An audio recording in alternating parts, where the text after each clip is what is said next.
অসাধারণ নারকেল, মুগ, লাউ পাতা যা লাগছে। আজ একটা নতুন রেসিপি আপনাদের সঙ্গে শেয়ার করব, যা খেতে অত্যন্ত সুস্বাদু।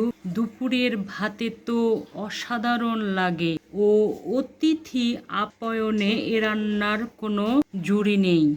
আশা করি আপনাদের ভালো লাগবে, আর ভালো লাগলে আমার চ্যানেলটি সাবস্ক্রাইব করে ভিডিওটি লাইক, কমেন্ট, শেয়ার করে আমার সঙ্গে থাকবেন। চলুন দেখে আসি কিভাবে তৈরি করেছি। তার জন্য এখানে আমি বাজার থেকে একদম কচি লাউ শাক নিয়েছি। এই রান্নায় একদম কচি লাউ শাক নিলে রান্নাটা সুস্বাদু হবে, খেতে ভালো লাগবে। একদম কচি নিতে হবে। আমি একটু দেখিয়ে দিচ্ছি। পাতাগুলো না একদম কচি, এরকম অনেক কচি ডগা, এরকম দেখে কিনতে হবে। একদম কচি কচি ডগা, যতটুক পর্যন্ত নেওয়া যায় আমি কচি কচি এরকম ডগা নেব। যতটুক পর্যন্ত নরম সেই অংশটা নেব, আর এরকম পাতা নেব। আর লাইয়ের পাতার সঙ্গে যে অংশটুকু থাকে এটা এই রান্নায় আজকে ব্যবহার করব।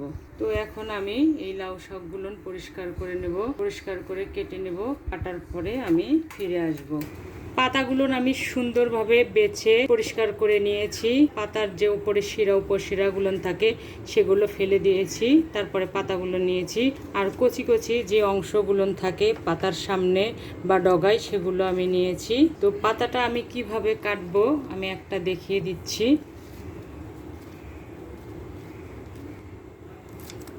মাঝখান দিয়ে ভাবে কেটে নেব, তারপরে আবার মাঝখান দিয়ে কাটবো। এখন এখান থেকে এরকম করে ছোট ছোট করে কেটে নেব। তো এইভাবে আমি সব পাতাগুলো কেটে নেব।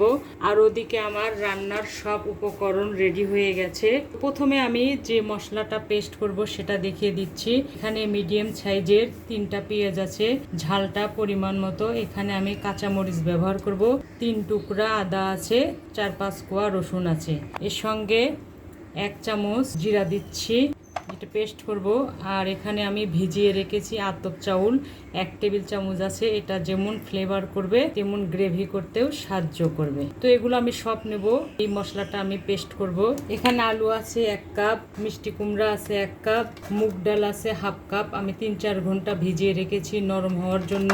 1/4 কাপ আছে নারকেল কুড়া, হলুদ আছে 1 চামচ, লবণ স্বাদ অনুযায়ী, আর আস্ত গরম মশলা আছে পরিমাণ মতো, 4টে এলাচ, 1টা তেজপাতা, 2 টুকরা দারচিনি। ফোড়নের জন্য আমি 1/2 চামচ মৌরি নিয়েছি, 1/2 চামচ জিরা নিয়েছি। এটা আমি ফোড়নে ব্যবহার করব এই দুটা।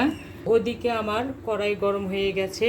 আমি পাতা কাটা শেষ হয়ে গেলে পরে সরাসরি রান্নায় চলে যাব। বিসমিল্লাহির রহমানির রহিম। কড়াই গরম হয়ে গেছে। প্রথমে আমি মিষ্টি কুমড়া আর আলুটা ভেজে নেব। হলুদ লবণ দিয়ে একটু মাখিয়ে রেখেছি, একটু ব্রাউন কালার করে ভেজে নেব। তো ভাজা হয়ে গেলে পরে আমি ফিরে আসছি। 5 মিনিট পরে দেখবো লাইয়ে এবং আলুতে একটু কালার এসেছে, ব্রাউনিশ কালার। ওই পর্যায়ে লাউ এবং আলু উঠিয়ে নেব। আমি আর একটু তেল দিয়ে দিচ্ছি, প্রায় 1/2 কাপের মতো। এখানে শুকনো মশলাটা ফোড়ন দিচ্ছি, জিরে মৌরি দিচ্ছি, 2টা পেঁয়াজ কুচি দিচ্ছি। যা সুন্দর একটা ফ্লেভার এসেছে মৌরি আর জিরার। পেঁয়াজটা একটু ভেজে নেব যেন কাঁচা গন্ধটা চলে যায়। জালটা কিন্তু মিডিয়ামে আছে। পেঁয়াজে একটু কালার ধরে এসেছে। এ পর্যায়ে যে মশলাটা দেখেছিলাম ওই মশলাটা দিয়ে দিলাম। মশলার কাঁচা গন্ধটা চলে যাওয়া পর্যন্ত আমরা অপেক্ষা করব। 3-4 মিনিট ভেজে নেব। তো ভাজা হয়ে গেলে আমি ফিরে আসছি। ফিরে এলাম 3-4 মিনিট পরে। কাঁচা গন্ধ নেই, সুন্দর একটা ফ্লেভার ভেসে এসেছে। এ পর্যায়ে মুগ ডাল দিয়ে দিচ্ছি, লবণ দিয়ে দিচ্ছি স্বাদ অনুযায়ী, হলুদ দিয়ে দিচ্ছি।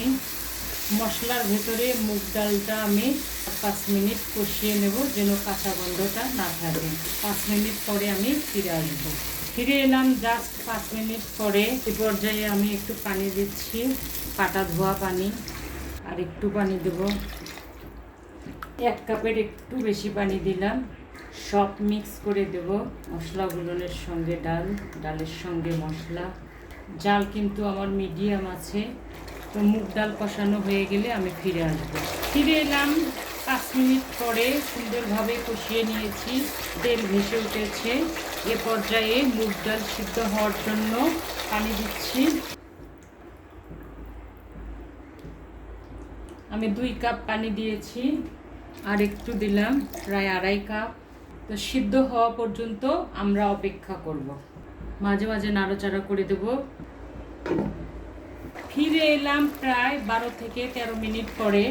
মুগ ডাল সিদ্ধ হয়ে গেছে। এ পর্যায়ে আমি ভেজে রাখা আলু আর মিষ্টি কুমড়া দিয়ে দেব। আলু আর মিষ্টি কুমড়া যেহেতু হাফ সিদ্ধ, ওই জন্য আমি এ পর্যায়ে দিলাম। এখন আমি লাইয়ের শাকগুলো দিয়ে দিচ্ছি, সব মিক্স করে নেব।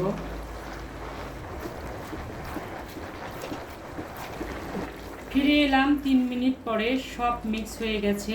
এখানে আর আমি কোনো নতুন করে পানি দেইনি বা দিব না। এই পর্যায়ে আমি নারকেল দিচ্ছি। এখানে 1/3 কাপেরও একটু বেশি আছে। পরে আমি আরও প্রায় 2 টেবিল চামচ নারকেল নিয়েছি, তো দিয়ে দিচ্ছি। আমি লাইয়ের পাতা থেকে যে পানি বের হয়ে এসেছে, এই পানি দিয়েই কমপ্লিট করব। জালটা মিডিয়াম আছে, তো আমি জালটা আরেকটু কমিয়ে দেব, যেন লাইয়ের পাতা আর ডাঁটাগুলো সুন্দরভাবে সিদ্ধ হয়। মিডিয়াম টু লো হিট দিলাম। তো সিদ্ধ হওয়া পর্যন্ত আমরা অপেক্ষা করব। ফিরে এলাম প্রায় 10 থেকে 12 মিনিট পরে। এ পর্যায়ে কিছু কাঁচামরিচ দিচ্ছি, কয়েকটি নারকেল দিচ্ছি, জালটা বন্ধ করে দিলাম। এরকম মাখো মাখোই ভালো লাগে। ঢেকে দিলাম। 5 মিনিট পর ফিরে আসব। ফিরে এলাম 5 মিনিট পরে। নারকেল গন্ধ, মুগের গন্ধ, লাউ পাতার গন্ধে তো একদম মনে হচ্ছে এখনই খেয়ে ফেলি, এত ফ্লেভার আর এত সুগন্ধি। এ রান্না কিন্তু এরকম গ্রেভি গ্রেভি খেতে ভালো লাগে। গরম ভাতের সঙ্গে খেতে যা মজা, স্বাদের কথা আর কি বলবো।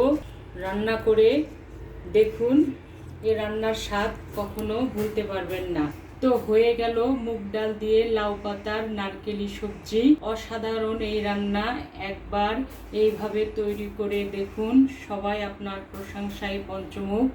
আজ এ পর্যন্তই। ইনশাল্লাহ আবার দেখা হবে নতুন কোনো রেসিপি নিয়ে। ভালো খান, সুস্থ থাকুন।